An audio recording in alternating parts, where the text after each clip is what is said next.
할렐루야. 오늘도 새날을 주신 하나님을 찬양합니다.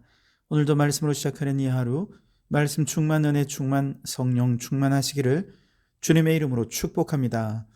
오늘은 골로새서 1장 15절에서 20절까지 말씀을 보겠습니다. 하나님의 말씀을 경청하시기 바랍니다. 그는 보이지 아니하시는 하나님의 형상이시요 모든 피조물보다 먼저 나신 이시니 만물이 그에게서 창조되되 하늘과 땅에서 보이는 것들과 보이지 않는 것들과 혹은 왕권들이나 주권들이나 통치자들이나 권세들이나 만물이 다 그로 말미암고 그를 위하여 창조되었고 또한 그가 만물보다 먼저 계시고 만물이 그 안에 함께 섰느니라. 그는 몸인 교회의 머리시라. 그가 근본이시요 죽은 자들 가운데서 먼저 나신 이시니 이는 친히 만물의 으뜸이 되려 하심이요 아버지께서는 모든 충만으로 예수 안에 거하게 하시고 그의 십자가의 피로 화평을 이루사 만물 곧 땅에 있는 것들과 하늘에 있는 것들이 그로 말미암아 자기와 화목하게 되기를 기뻐하심이라. 아멘. 오늘도 이 말씀을 통해 우리에게 주시는 하나님의 음성을 듣게 되길 바랍니다. 골로새서는 바울이 골로새 교회 성도들을 향해 보낸 옥중 서신입니다. 골로새라고 하는 도시는 아시아의 부르기아 지방의 서남쪽에 있는 내륙 도시인데요. 한때 무역 도시로 번창했지만 바울 당시는 조그마한 도시로 쇠퇴한 상황이었습니다. 비록 작은 도시이기는 하지만 인구 구성은 다양했는데요. 부르기아의 원주민들만 사는 것이 아니라 여기에 헬라에 이주한 사람들, 그리고 상당수의 유대인들까지 서로 어우러져서 다양한 문화와 종교적인 요소들이 발현되는 곳이 바로 이 골로새였습니다. 골로새 교회는 바울이 직접 개척한 교회는 아니고요. 에바브라라고 하는 사람이 전도해서 세워진 교회입니다. 오늘 1장 7절 말씀 보시면 이와 같이 우리와 함께 종된 사랑하는 에바브라에게 너희가 배웠나니 그렇게 말씀하시거든요. 즉 골로새 교인들이 에바브라를 통해서 복음을 듣고 예수님을 영접하게 되었고 그로 인해 신앙생활하게 되었다라는 뜻입니다. 그렇다면 에바브라는 언제 예수를 믿었을까? 바울이 에베소에서 3년 동안 이제 복음을 전할 때 그때 에베소에서 바울로부터 복음을 듣고 회심해서 고향인 골로새로 돌아가서 복음을 전하고 예수님을 영접한 사람들과 함께 골로새 교회를 개척하게 된 것이다. 이렇게 추정할 수 있습니다. 골로새 교회는 대단히 큰 교회가 아닙니다. 건물을 가지고 있거나 그런 건 아니고요. 가정을 중심으로 모이는 소수의 사람들이 모이는 조그만 교회였습니다. 비록 작은 교회였지만 믿음의 질서를 잘 유지했고 복음의 열매를 맺으며 계속해서 자라나는 교회가 골로새 교회였습니다. 1장 6절에 보시면 이 복음이 이미 너희에게 이름에 너희가 듣고 참으로 하나님의 은혜를 깨달은 날부터 너희 중에서와 같이 또한 온 천하에서도 열매를 맺어 자라는도다 그랬습니다. 골로새 교회는 비록 신생교회이지만 그래서 교육받은 목회자가 있는 것도 아니고 체계적인 제자 훈련이나 어떤 교육이 있는 것도 아니고 성경 공부가 있는 것도 아니고 그저 단지 열정에 넘치는 전도자 한 사람이 작은 가정에서 이제 전도해가지고 함께 소수로 모이는 개척교회를 이룬 것입니다. 그런데 그들이 놀랍게도 믿음이 자라고 있고 열매를 맺는 교회이더라는 것이지요.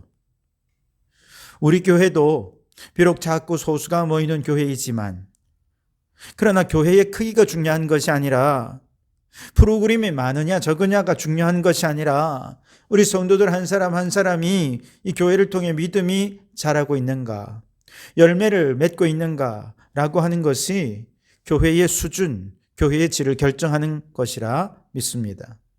그런 의미에서 한 해를 마감하는 이 시점에서 올 한 해 여러분은 믿음이 자라난 한 해였습니까? 열매 맺는 한 해였습니까? 어떻게 평가를 하십니까? 자라났다면 어떤 면에서 믿음이 자라났나요? 혹 우리의 믿음이 자라고 있는지 열매를 맺고 있는지 우리는 무엇으로 평가를 할 수 있습니까? 몇 가지를 좀 생각해 볼 수 있는데요. 우리 하나님과의 관계가 더 깊어졌는지, 그래서 믿음이 자라는지를 알려면 말씀을 더 많이 읽거나 기도를 더 오래 한다고 되는 것이 아니라 우리 안에 말씀을 사모하는 마음이 생겨나면 믿음이 자라고 있는 것입니다. 우리의 기도가 이전보다 더 주님과 친밀해졌고 더 자연스러워졌고 더 진솔해졌다면 우리의 믿음이 자라고 있다라고 말할 수 있을 것입니다. 게다가 우리가 사랑의 폭이 좀 더 넓어졌다라고 하는 걸 보면 믿음이 자라는지를 볼 수가 있어요. 이웃에 대해 이전보다 좀 더 관용하고 용서하고 또 온유하고 배려하는 마음이 좀 더 늘었는지 우리 스스로를 돌아본다면 믿음이 성장한 여부를 파악할 수 있을 것입니다. 또 한 가지는 삶의 우선순위예요. 우리의 삶의 우선순위에 하나님이 중심이 있었는지 아니면 이기적인 욕망이 우선이 되었는지를 한번 점검해 보십시오. 무엇이 중심이 되었는지 어떻게 알 수 있습니까? 나의 물질과 시간을 어디에 배분하여 살았는지를 보면 돼요. 구체적으로 우리의 물질이 하나님을 위해 사용되었습니까? 나의 시간과 땀방울이 하나님이 기뻐하시는 것에 사용되었고 그 사용되는 시간과 양이 더 많이 늘어났다면 아마도 여러분의 믿음이 자랐다라고 말할 수 있을 것입니다. 뿐만 아니라 죄에 대해 좀 더 민감해졌다면 믿음이 자랐다고도 말할 수 있습니다. 예전에는 그냥 대수롭지 않게 여겼던 나의 말과 행동이 이제는 자꾸 마음에 걸리기 시작하는 거예요. 작은 죄라도 범하면 빨리 회개해야 되겠다는 마음이 진실하게 일어나는 것입니다. 보다 더 적극적으로 죄를 피하려는 의지가 강해졌다면 우리의 믿음은 더 자란 것이라 말할 수 있을 것입니다. 특히 믿음이 성장한 사람들이 어떤 특징이 있냐? 고난을 대하는 태도가 달랐습니다. 고난이 왔을 때 무조건 고난을 벗어나게 해달라고 기도하는 게 아니에요. 고난 속에서 하나님의 뜻이 있음을 믿고 그 뜻을 찾기 위해 기도하고 하나님을 의지하고 그렇게 고난을 통과할 때 믿음이 자라나게 되는 것이지요. 무엇보다 신앙이 자라고 열매 맺는 사람은요, 공동체를 사랑하게 됩니다. 교회가 나에게 무엇을 해주기를 바라는 것이 아니라 이제 내가 교회를 위하여 무엇을 할 것인가를 생각하는 것이지요. 이 정도 되면 믿음이 자라났다고 말할 수 있지 않겠습니까? 그러니 여러분, 우리 교회도 골로새 교회처럼 우리의 믿음이 교회 공동체를 통해 점점 자라나고 열매 맺는 우리 교회 성도들이 되시기를 주님의 이름으로 축원합니다.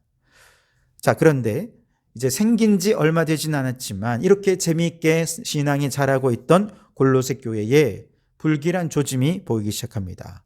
바로 이단의 침투인데요. 에바브라가 이 문제를 가지고 골로새 교회에 지금 로마에서 가택연금 상태에 있는 바울을 방문해서 지금 골로새 교회가 어떤 상황인지를 전해줍니다. 그리고 그 답변으로 골로새서를 쓰게 된 것이죠, 바울이. 그래서 골로새서의 기록 목적은 골로새 교회에 침투한 이단에 대해 반박하고 성도들이 신앙을 지키는 데 도움을 주기 위한 목적으로 골로새서를 썼다는 것이죠. 자, 그렇다면 골로새 교회에 침투한 이단의 정체는 무엇인가? 일단 이들이 사용하는 용어에 보면 할례, 음식 예법, 절기 준수 이런 것들이 언급되고 있는 것으로 보아서 유대주의적 요소가 포함이 된 것이 틀림이 없습니다. 게다가 지혜를 강조하고 천사 숭배를 주장하고 금욕주의를 언급하고 있는 것으로 보아 이건 영지주의적 요소도 함께 포함이 되어 있다는 것을 알 수 있습니다. 그래서 유대주의적인 요소와 영지주의적인 요소가 혼합된 혼합주의적 성격의 이단이다 이렇게 말할 수 있겠습니다. 아무래도 이 당시만 해도 아직은 이단의 사상이 막 싹을 틔우는 시기라서 그들의 정체성이 분명하진 않지만 2세기에 꽃을 피워서 교회에 위대한 아주 최대한의 위협을 주었던 영지주의 이단이라고 있습니다. 바로 이 영지주의 이단이 골로새 교회에 침투한 것이다 라고 학자들은 보고 있습니다. 이때는 아직 싹이 나던 시기였던 것이죠. 자, 그렇다면 바울은 이러한 이단과 거짓 사상으로부터 골로새 교회를 지키기 위해 어떤 방식으로 대처했는가? 영지주의자들의 논리는 그리스도의 신분을 격화시키는 겁니다. 예수님의 구속 사역은 불완전한 것이다 라고 주장합니다. 그래서 율법이 필요한 거예요. 예수님만으로는 안 되고 또 다른 탁월한 영적 지혜가 필요하다고 봅니다. 그래서 그리스도 외에 또 다른 보충물을 추구하도록 하는 것이 영지주의의 모습이었다면, 바울은 그런 거짓 교사들의 가르침을 분쇄하기 위해 예수님만으로 충분합니다. 예수의 존재, 예수님의 사역, 이것이 얼마나 탁월한지 다른 것은 필요 없습니다 라고 하는 것을 제시함으로 이단에 대처하고 있습니다. 그 대표적인 본문이 오늘 15절로 17절인데요. 그는 보이지 아니하는 하나님의 형상이요 모든 피조물보다 먼저 나시니시니 만물이 그에게서 창조되되 하늘과 땅에서 보이는 것들과 보이지 않는 것들과 혹은 왕권들이나 주권들이나 통치자들이나 권세들이나 만물이 다 그로 말미암고 그를 위하여 창조되었고 또한 그가 만물보다 먼저 계시고 만물이 그 안에 함께 섰느니라. 아멘. 우선 여기서 보면 예수님은 보이지 않는 하나님을 볼 수 있는 형체로 나타내 보이신 하나님의 형상이라는 것이죠. 그는 근본 하나님과 본체이시지만 이제 육체를 입어 사람과 같이 되셨고 종의 형체를 가지신 분이다 라고 하는 말과 똑같습니다. 게다가 예수님은 모든 피조물보다 먼저 나신 분이라 그랬습니다. 여기서 나셨다는 것은 만들어졌다는 게 아니고요, 하나님께서 낳으셨다는 것입니다. 예수님은 하나님이 낳으신 하나님의 아들이라는 거예요. 아들이 아버지에게서 DNA를 물려받지만 아버지와는 전혀 다르지 않습니까? 예수님은 아버지와 동일한 신성을 지녔지만 인성까지 겸하면서 하나님 아버지와는 전혀 다른 존재로 우리에게 나신 분이라는 것입니다. 반면에 만물들은 어떻습니까? 16절에 보면 예수님에게서 창조되었습니다. 예수님은 태초의 말씀으로 하나님과 함께 하시면서 하늘과 땅에 보이는 것과 보이지 않는 것들, 모든 권세와 모든 능력을 다 창조하셨죠. 만물이 그로 말미암아 지은 바 되었으니 지은 것이 하나도 그가 없이는 된 것이 없는 창조주 하나님이 바로 예수 그리스도라는 것입니다. 17절에는 예수님은 모든 만물보다 먼저 계시고, 즉 예수님은 영원 전부터 계신 분이라는 거예요. 영원하신 분이라는 것이죠. 그분은 시작도 없고 끝도 없습니다. 회전하는 그림자도 없는 분이 예수님이십니다. 오히려 모든 피조물이 그로 말미암아 시작되고, 그래서 그가 마지막에 끝내실 분이기에 그분은 알파요 오메가가 되시고 처음과 나중이 되시는 분이 바로 예수 그리스도이신 것이지요. 그렇다면 그 위대하신 분이 왜 이 땅에 우리 가운데 오셨을까? 20절에 보시면 그의 십자가의 피로 화평을 이루사 만물 곧 땅에 있는 것들이나 하늘에 있는 것들이 그로 말미암아 자기와 화목하게 되기를 기뻐하심이라. 아멘. 하나님과 원수된 모든 죄인들, 모든 피조물들을 십자가로 구원하셔서 그리스도 안에 동일되게 하도록 하기 위해, 구원을 완성하여 모두를 천국 백성 되게 하기 위해 주님이 이 땅에 오셨다는 것입니다. 한마디로 구원을 위해 예수 그리스도 외에 다른 어떤 것도 필요 없다는 것입니다. 예수님은 100% 하나님이시고 100% 사람으로 우리 가운데 오셔서 죄인을 구원하실 하나님의 지혜요 하나님의 능력을 십자가에서 나타내시고 그렇게 죄인을 구원하셨고 그 구원을 장차 완성하실 유일하시고 탁월하신 분이시다 라고 하는 것을 강조하고 있는 것이죠. 19절에 보시면 아버지께서는 모든 충만으로 예수 안에 거하게 하시고 그랬습니다. 예수만에 아버지의 모든 생명, 모든 뜻, 모든 의지 충만하다는 것입니다. 그래서 예수님과 아버지는 한 마음이고 한 뜻입니다. 아버지께서 일하시는 예수님도 일하십니다. 그래서 하나님의 구원의 계획을 이루기 위한 인간의 어떤 노력이나 어떤 보충물이 필요한 것이 아니라 오직 예수로만 충만하면 된다는 것입니다. 그래서 아버지께서는 예수 안에 충만하시고 우리는 이제 누구로 충만하면 됩니까? 예수로 충만하면 됩니다. 예수님이 내 안에 거하시면 그분의 마음이 내 안에 들어와서 천국의 기쁨과 행복을 이 땅에서 누리다가 마침내 저 영원한 천국에 들어가서 영생 복락을 누리게 되는 것이죠. 바라기는 오늘 다른 어떤 것이 아니라 오직 예수로만 충만해져서 예수 안에 참 기쁨과 행복을 누리며 믿음으로 살다가 저 천국을 들어가는 소망 가운데 하루하루를 살아가는 우리 성도들이 되시기를 주님의 이름으로 축원합니다. 기도하겠습니다. 사랑과 은혜가 풍성하신 하나님, 오늘도 예수 그리스도의 탁월하심과 충만하심을 묵상하게 하시니 감사합니다.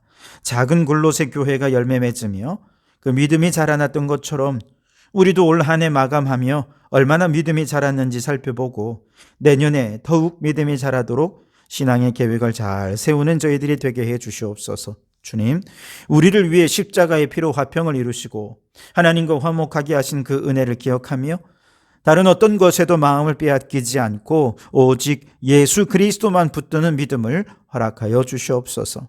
아버지께서 모든 충만으로 예수 안에 거하시니 이제 우리는 그 예수로 충만한 삶을 살면서 이 땅에서 천국을 누리다가 마침내 영원한 나라에 들어가는 은혜를 허락하여 주시옵소서. 예수님 이름으로 기도하옵나이다. 아멘.